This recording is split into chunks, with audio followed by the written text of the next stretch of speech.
Hi guys, I'm sorry there's not been that many videos the last few days. We have had people staying with us. Alex's best friend and his girlfriend came to stay, and I've not really been in the apartment on my own to be able to make videos. Yeah, I've cut my hair. I just did it tonight. I now have a full fringe. It's kind of wispy. I did it myself with the kitchen scissors. Because I wanted a fringe and I got really bored and I thought I would cut one. So I need to trim it, I need to like neaten it up or like turn it under or something. But yeah, the rest of my hair is kind of a mess because last night I went to see Florence in the machine.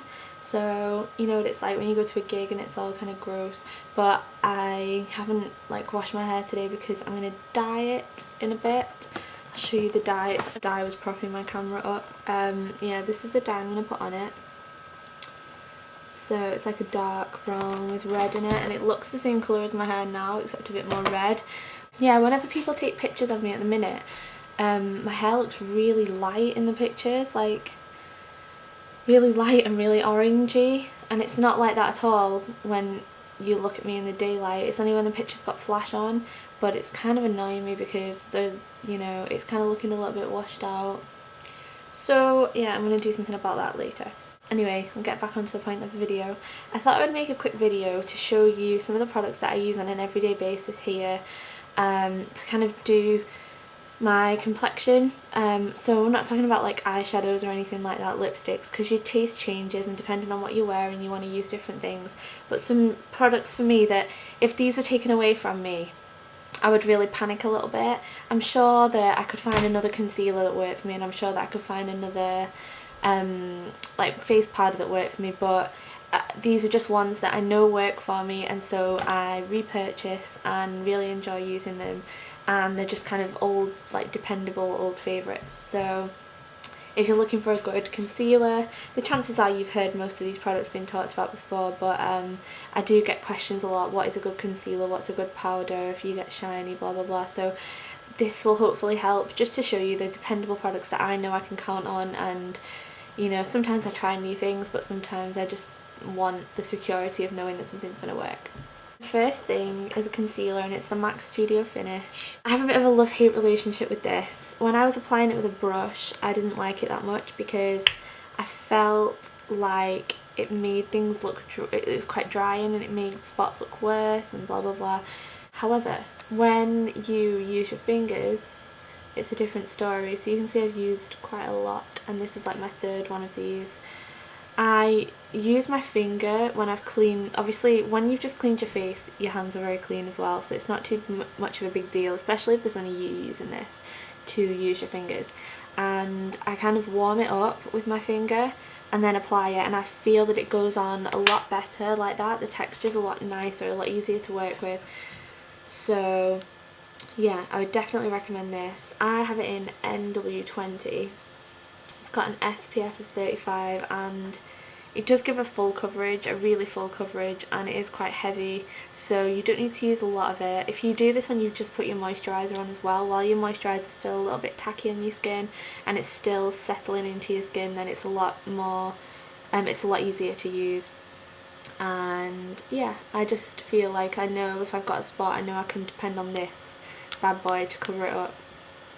So I like this one, that's the Studio Finish Concealer. And another good one that I don't have at the minute is Benefit Boing Concealer, which is same kind of coverage to this one. Sometimes a little bit easier to use, but I find that it doesn't stay on as long as this.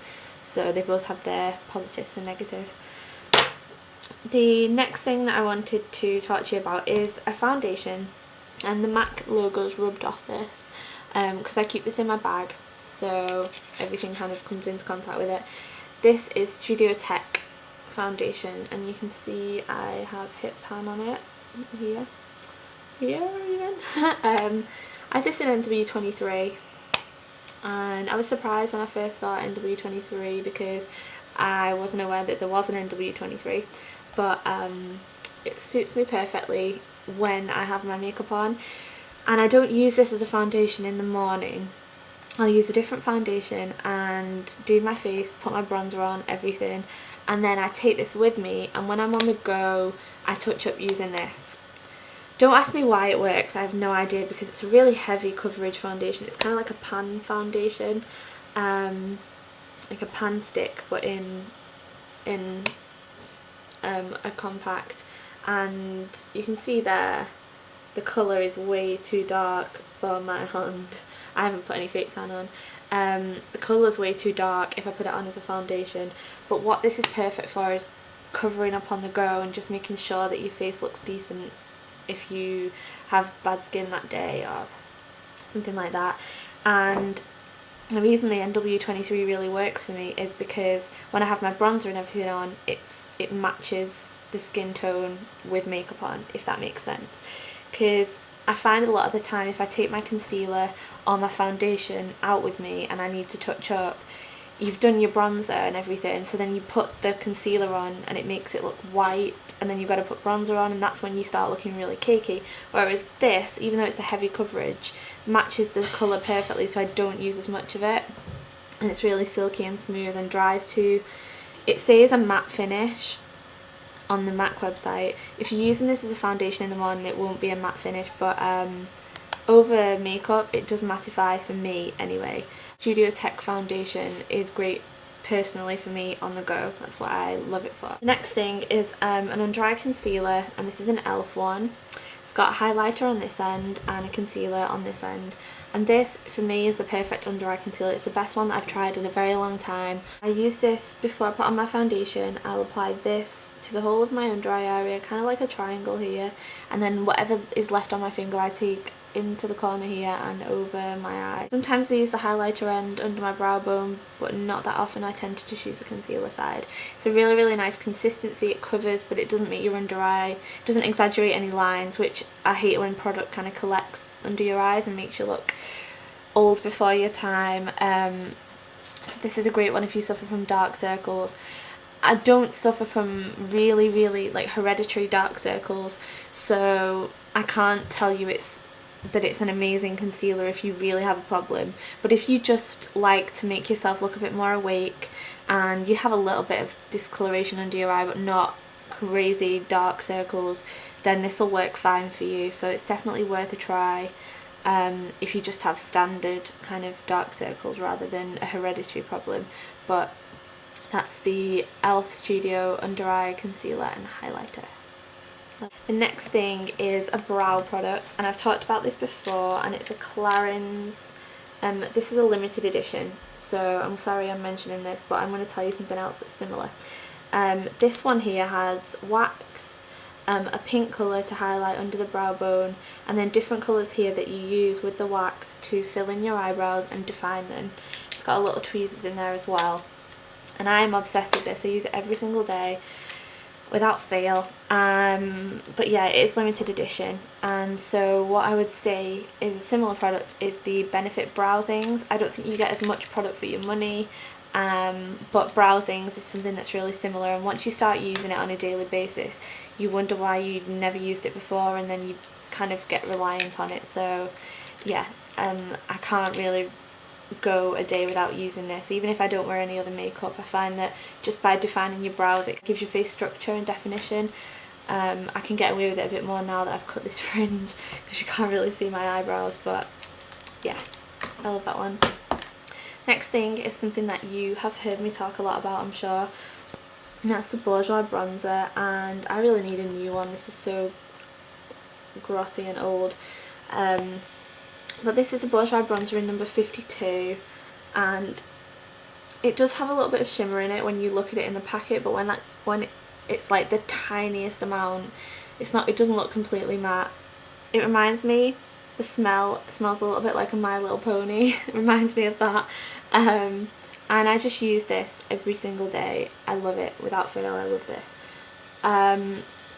It came, like, it looked like chocolate when it came. That's what the packaging is like. And to me this is an affordable kind of alternative to Benefit's Hoola. I really like Hoola because it doesn't make you orange. It doesn't have any undertones of red or orange in it. So as a bronzer it's really good because you actually look tanned rather than looking like you've been tangoed. and this kind of works along the same lines. It's a similar kind of shade. So if you're thinking about getting Hoola, or if you like Hoola and you go through a lot of it and you want something cheaper, then this is great. It works for me just as well as Hoola does, so I tend to stick with this one because it's only about £6. So I love that one. I don't know what I'd do if I had to find another bronzer, because I think that's one of the hardest things to find, is a really good bronzer, so you should definitely try that if you haven't already. The next thing is my mineralised skin finish from MAC. I have this in medium, and again I'm hitting pan in the middle there. I love this. I use this every day to set my makeup, and I use a really light hand because I find that it is quite buildable, and you can use this just as a bit of concealer, put this on, and your face will look like it's got foundation on. It's not, it looks natural, but it does actually have quite a good coverage. So you need a light hand if you want to use it over your foundation, just to stop, you know, that kind of chalky look. But I use this with a kabuki brush that needs washing. This is from Crown Brushes, I think. I got this from iMats, and it's like a slanted but flat top kabuki. So I just kind of buff it into my skin, and yeah, it just kind of sets my makeup, helps it to last, and just mattifies my T-zone.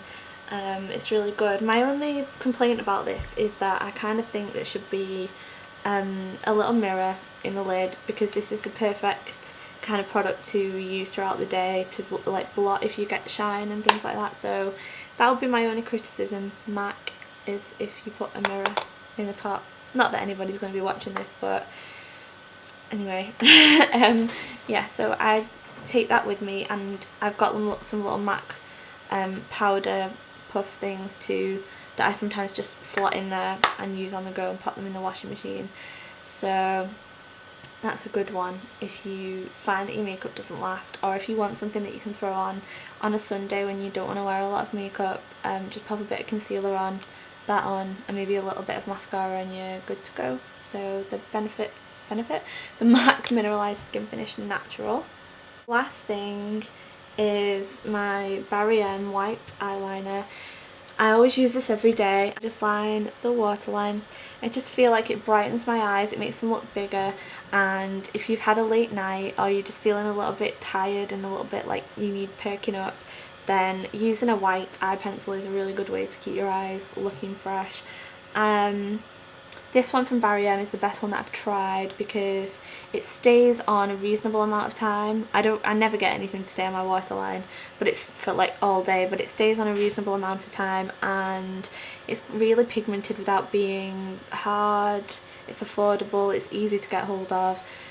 So yeah, I really like these eyeliners from Barry M, and the white one is something that I like to use on a daily basis. I'm going to give a little special mention, an honourable mention, to my Revlon blusher, and this is Revlon Matte Powder Blush.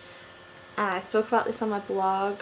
I've used quite a lot of this actually. It's got a little mirror in there, and I also included this in my drugstore favourites video, or best of the drugstore, so go and check that out if you haven't watched my drugstore video. This is Perfectly Peach, and it's my go-to blush. I've not got it on today. This is actually the first day in about 3 weeks that I haven't worn it. It's just a really nice colour, natural, and still looks like you're wearing a little bit of something.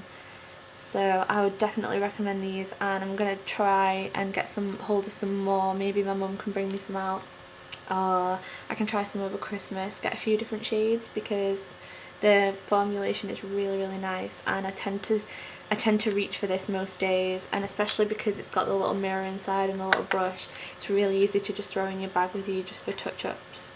So I find myself reaching for this over my MAC blushes a lot, so it definitely deserves a special mention. I hope that was helpful. I'm actually going to do a video to film my morning face routine, so you can see me using some of these products and I can explain to you how I use them. So if you would like to see that, then let me know, but I hope this helped for now. Thanks for watching, and I'll speak to you soon.